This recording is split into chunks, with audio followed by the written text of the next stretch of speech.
Task force गठित की है। एक इस टास्क फोर्स में ग्राम रोजगार सेवक, पंचायत सहायक, सफाई कर्मचारी, ग्राम पंचायत सचिव, सहायक विकास अधिकारी और ग्राम चौकीदार आदि की सहायता से यह टास्क फोर्स गांवों में जन जागरण के साथ साथ वन्य जीवों से बचाव के बारे में आवश्यक उपाय करने का कार्य कर रही है। वन विभाग के द्वारा भी 6 टीमें यहां पर वरिष्ठ अधिकारियों के नेतृत्व में गठित की है और विद्युत विभाग के द्वारा, पुलिस विभाग के द्वारा भी लगातार यहां पर कार्य किया जा रहा है। पेट्रोलिंग को बढ़ाया गया है। यहां पर 1437 LED street light, 660 street light, 91 solar light इस क्षेत्र में लगाई गई हैं। इस सब के बावजूद हमें 4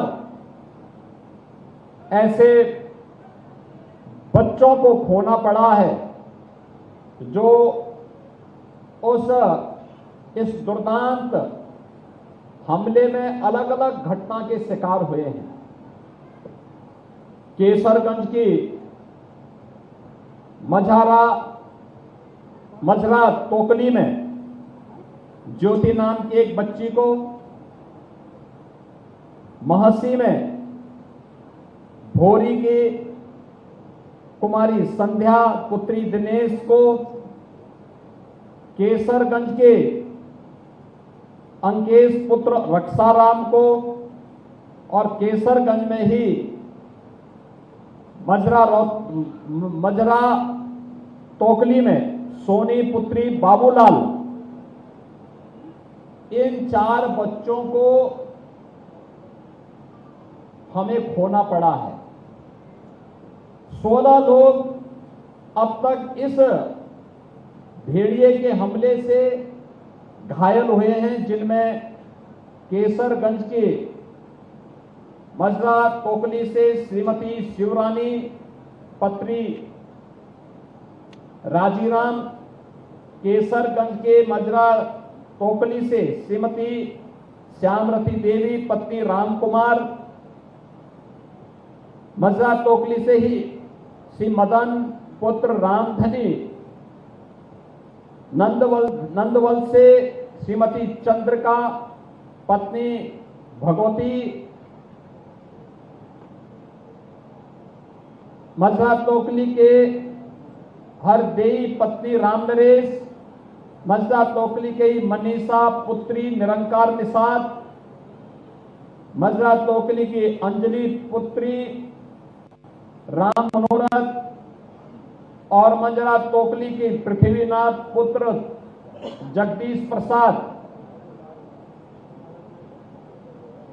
मजरा तोकली के सूरजलाल पुत्र गणपत, मजरा तोकली की राजाराम पुत्र त्रिवेणी, मजरा तोकली की सीताबी पत्नी शिव प्रसाद, मजरा तोकली की श्रीमती संजू देवी पत्नी गंगा सागर, मजरा तोकली की प्रिंसु पुत्र शोभाराम, मजरा तोकली की अनिकेश पुत्र विजय कुमार, मजरा तोकली की सावित्री पत्नी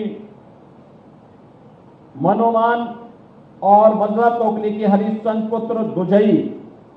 यानी एक ही गांव मजरा तोकली में लगातार भेड़िया ने हमला किया है, कई लोगों को घायल किया है। मृतक बच्चों के परिवारजनों को 5-5 लाख रुपए की सहायता दी है और मैंने अभी प्रशासन से कहा है कि जिनके पास पक्का मकान नहीं है उनको तत्काल एक पक्का मकान दें और जिनके पास मकान है लेकिन दरवाजा नहीं है वहां तत्काल सरकार की ओर से दरवाजा लगवाने की व्यवस्था भी उनके लिए करवाएं। जिनके घरों में अभी शौचालय नहीं बन पाया है उन लोगों के घरों में तत्काल शौचालय का निर्माण करे। जो लोग घायल हुए हैं प्रत्येक को एंटी रेबीज का वैक्सीन जरूर लगवा लें, जिससे रेबीज फैलने न पाए, क्योंकि हर वन्य जीव में, हर जीव में याद रखना कि उसके काटने से रेबीज फैलने का खतरा रहता है और यह जानलेवा होता है। हर हाल में उसका वैक्सीन इन्हें उपलब्ध करवा दें और सब पे जरूर लगवा लें। और बाकी जिन भी परिवारों के पास अपने मकान नहीं हैं, पक्के दरवाजे नहीं हैं, अभियान चला करके उनके दरवाजों को लगवाने, जिनके घर में शौचालय नहीं उन्हें शौचालय बनवाने, लाइटिंग की व्यवस्था करने, पीड़ित परिवारों को हरसंभव सहायता करने के साथ ही भेड़िया पकड़ में आता है ठीक है, नहीं तो वन विभाग की टीम शूटर बुला करके उसको मारने की कार्रवाई भी करे। कोई इसमें किसी भी प्रकार से हमें प्रयास होना चाहिए कि जिंदा पकड़ा जाए, लेकिन अगर जिंदा पकड़ में नहीं आता है तो उसको जिस भी रूप में है, लेकिन यहाँ के लोगों को उससे मुक्ति मिलनी चाहिए। ये अनिवार्य रूप से वन विभाग की टीम को करना होगा। और आज इसीलिए मैं अपनी संवेदना व्यक्त करने के लिए आपके बीच में यहाँ पर आया हूं। बहनों और भाइयों, ये डबल इंजन की सरकार आपके साथ में है, आपकी पीड़ा में, आपके कष्ट में सदैव आपके साथ खड़ी है और हर प्रकार का सहयोग आपको करेगी।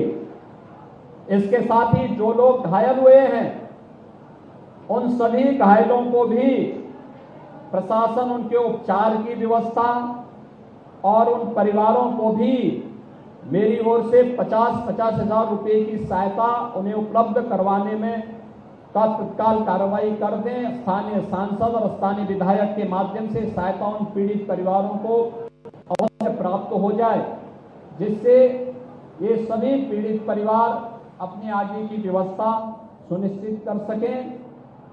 जो भी टास्क फोर्स यहाँ पे 21 टास्क फोर्स बनाई गई है, वे लगातार जागरूक होकर के कार्य करें। पुलिस की पेट्रोलिंग भी बढ़ाएं और वन विभाग की टीम अलर्ट रह करके ये मजरा टोकरी में जिसमें ज्यादा इसका आतंक है, इसके कोने कोने को छानिए। मैं भी एरियल सर्वे कर रहा था, मुझे 2 जगह कुछ वन्य जीव देखने को मिले हैं। खासतौर पर इसमें या सियार भी हो सकता है और हो सकता है कि वह भी हो जिसका आतंक इस क्षेत्र में है, क्योंकि मैंने 2 जगहों पर उसे देखा है, भागते हुए देखा है। अभी जो मैं सर्वे कर रहा था इन्हीं बातों को लेकर कर रहा था।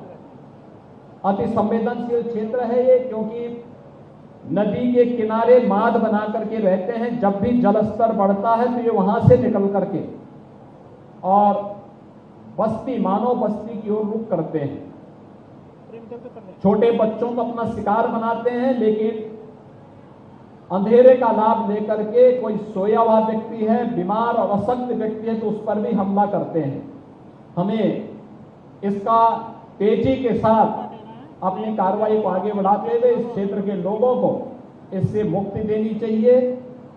पिछली बार मौसी क्षेत्र इसके आतंक से त्रस्त था।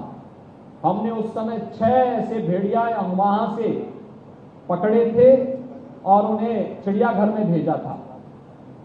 इस बार यह आतंक केसरगंज में देखने को मिल रहा है।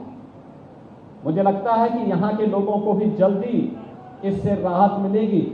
इस विश्वास के साथ सरकार की ओर से आपको हर संभव सहायता करने और हर प्रकार की सुरक्षा प्रदान करने का आश्वासन देते हुए मैं अपनी वाणी को विराम देता हूं। धन्यवाद। जय हिंद।